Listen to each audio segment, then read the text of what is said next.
The new Chancellor Rachel Reeves won't like the comparison with the former Prime Minister Liz Truss, but they believe in the same cure for our nation's ills as she did. Growth, growth, growth. We'll talk to one of Gordon Brown's former advisors shortly. But first, Times Radio's political editor, Kate McCann. She's wiped the sleep from her eyes. She's ready for more politics. It's just been the odd 80 hours of election live coverage. Good morning to you, Kate. Morning, Stig. We're asking the listeners for their first impressions of the Labour government. What do you make of it? I mean, they seem to at least be going for this tone, which is, we knew this was coming, we're ready, we're busy, we're competent. Do you think there's a sort of concerted pitch they're making in the first few days of government?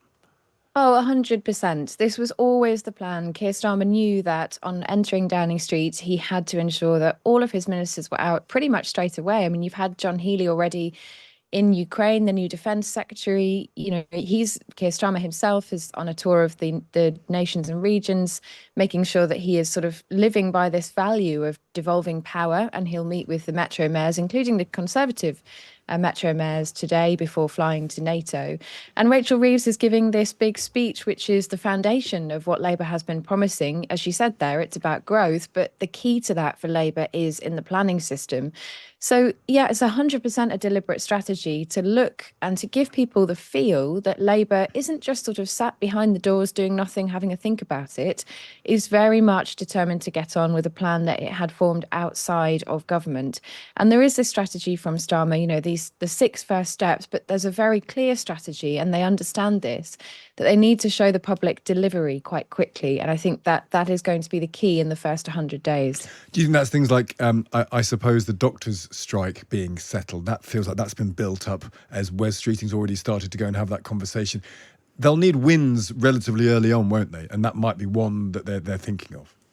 They will. And I spoke to the BMA yesterday on my Sunday show, and they were saying they're ready for a deal within the week if Labour is willing to do a deal that is suitable for them. And the kind of tone from the BMA, if you like, was much more open to agreeing something which would be a strategy over a number of years. It wouldn't be one huge pay rise in 1 year alone.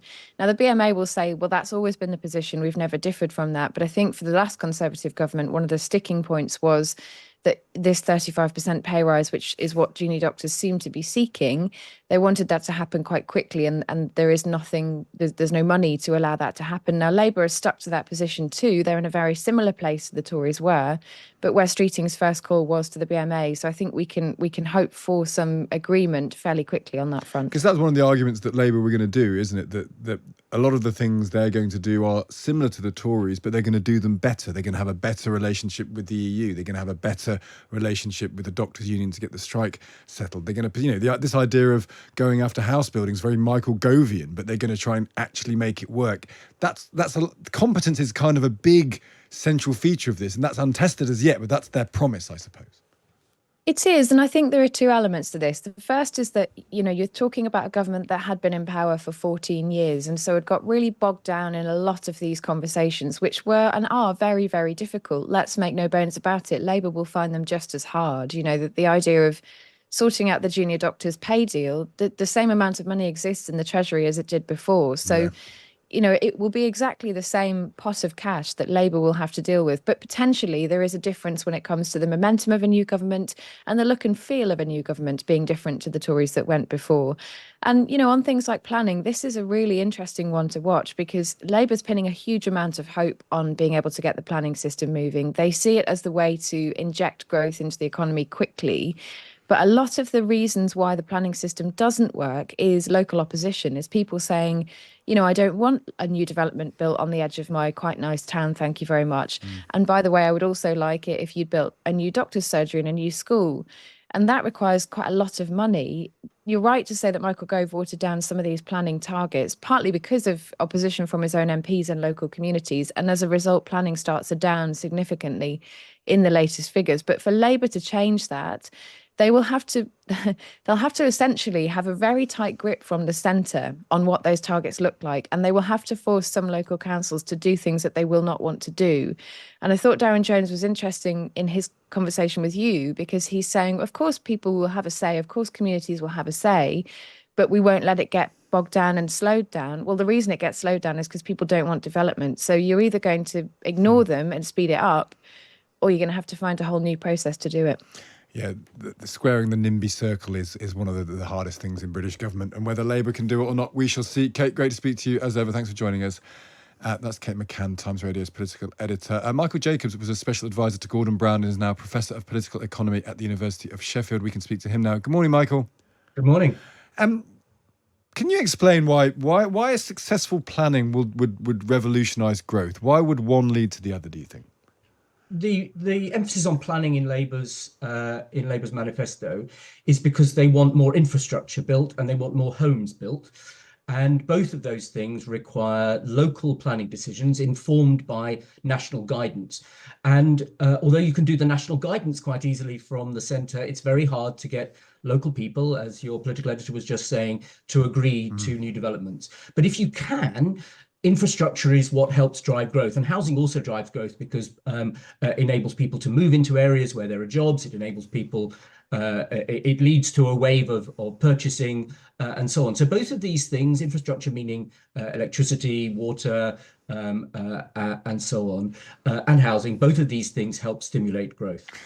Is that in the ways you're saying that, because it's some of that just in the act of building, you spend money and therefore that causes growth, but you're going to have to end up with communities then, and having increased numbers of communities built in a certain area, why does that necessarily lead to growth? Does that lead to increase in productivity? Because that seems to be the big challenge. When you talk about growth, it's really growth in productivity is the key thing for the government to try and get to.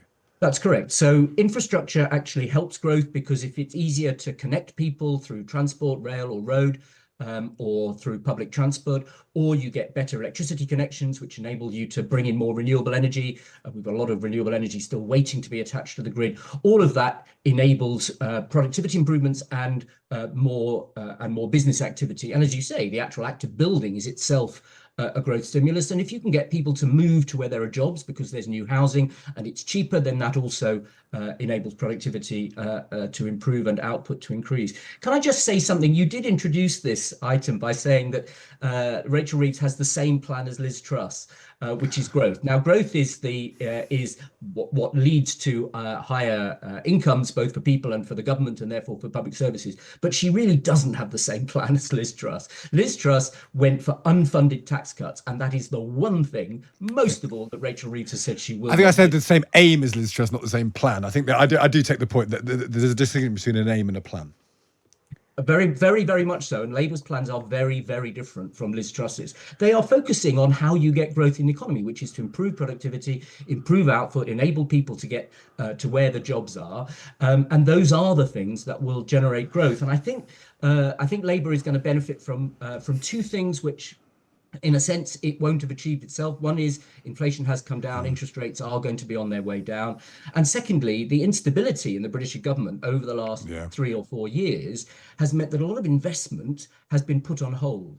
And I think businesses who are all gathered at the Treasury this morning have been waiting to invest until they see whether or not Britain has a more stable government. You know, when Liz Truss was in government, we talked about the moron premium, which was if you've got people who really don't know how to run an economy, the cost of borrowing goes up. And we saw that. Mortgage interest rates gone up hugely, government borrowing interest rates gone up hugely. What I think we're going to see now is the adults in the room bonus, which is simply having a competent, stable government will enable businesses to feel more confident about the future, and they will therefore invest. And so I think Labour will have a few wins from the private sector up their sleeves over the next few weeks. Do you think they should take advantage of the adults in the room bonus to even think about changing the fiscal rules or stretching them a little bit? Because I have absolutely no doubt that Rachel Reeves will not change the fiscal rules that she set out during the campaign. I think one of the most striking things about Keir Starmer's speech the other day on the steps of Downing Street and then the press conferences, he wants politicians to